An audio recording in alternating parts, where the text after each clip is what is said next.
off and ready. Round 7. Magnus Carlsen versus Adam Michael. This is the board opening. Magnus Carlsen play f4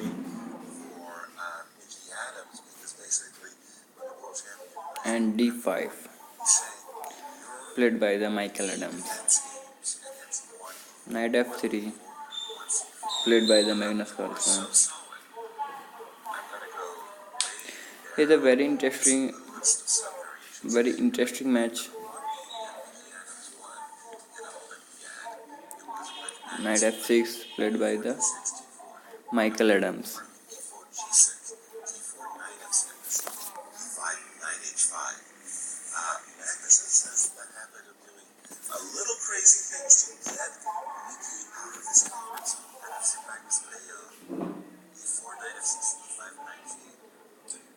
Full view of the match.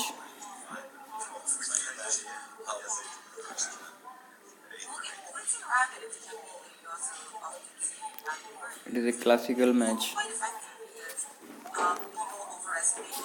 Both player things here.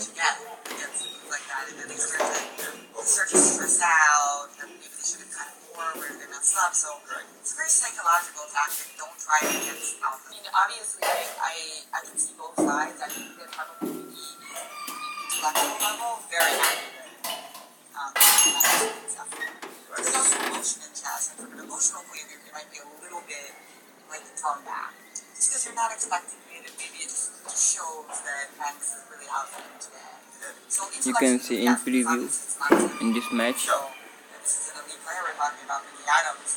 How can you be disappointed that somebody didn't play the moves that are tested and tried? Right. Kathleen, both side castle. D3.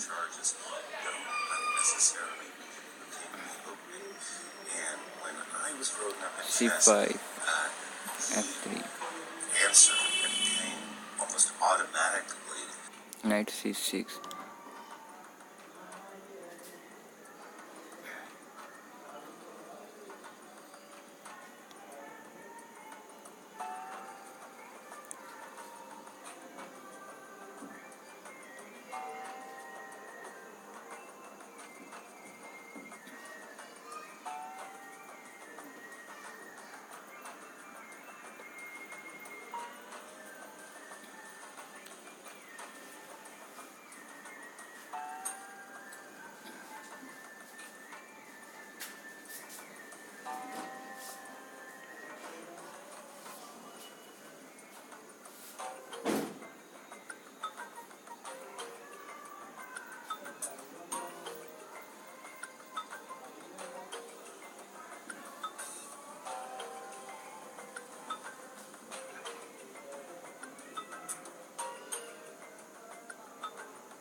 In my last video, you can see that match.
subscribe for more video. It is the ending game.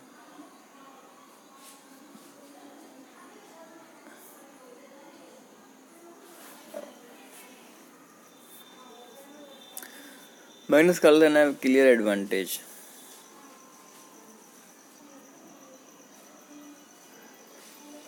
Attacking the pawns. One, avoiding that tactic that you'd mentioned, Christian. Rook takes e4, knight f5, double attack against two hanging white minor pieces. So it's time to play knight b1, bring the knight back into action. He's eyeballing knight c3, knight takes e4. If he could complete that maneuver, well, then it would be Magnus back in the driver's seat. And so, exactly this moment, it's time for Mickey Adams to come up with a maneuver himself. What's your suggestion, Christian? Well, first of all, I want to mention that I think he lost part of his advantage. He had a very, very powerful way of continuing instead of knight to f5. That's the move that I didn't necessarily like again. Did he because play? He played the move knight to f5 and we got the final position on the board. Oh, I'm sorry, I have to read. Yes, I think a much better move in this particular position after knight to b1. You were on the yes, right. I had to refresh the board. I didn't realize. He did say knight to f5. Yeah. Yeah.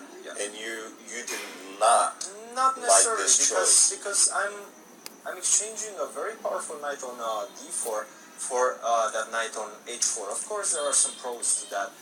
In that you're solidifying that pawn on e4, you're opening up the d file.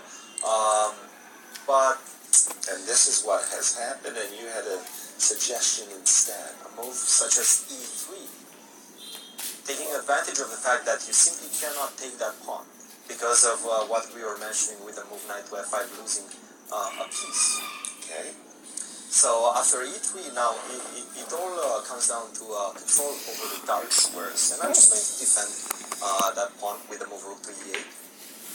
Limitation, I'm going to limit your pieces. I'm going to bring the other rook into the game with rook a to d8. And once again, I'm simply going to ask you, how are you going to get your pieces out of this dungeon that you're experiencing right now? Dungeon and torture and oh my. Well, again, this knight on h4 makes a sort of a woeful impression. Let's try this move. I guess your point is e2.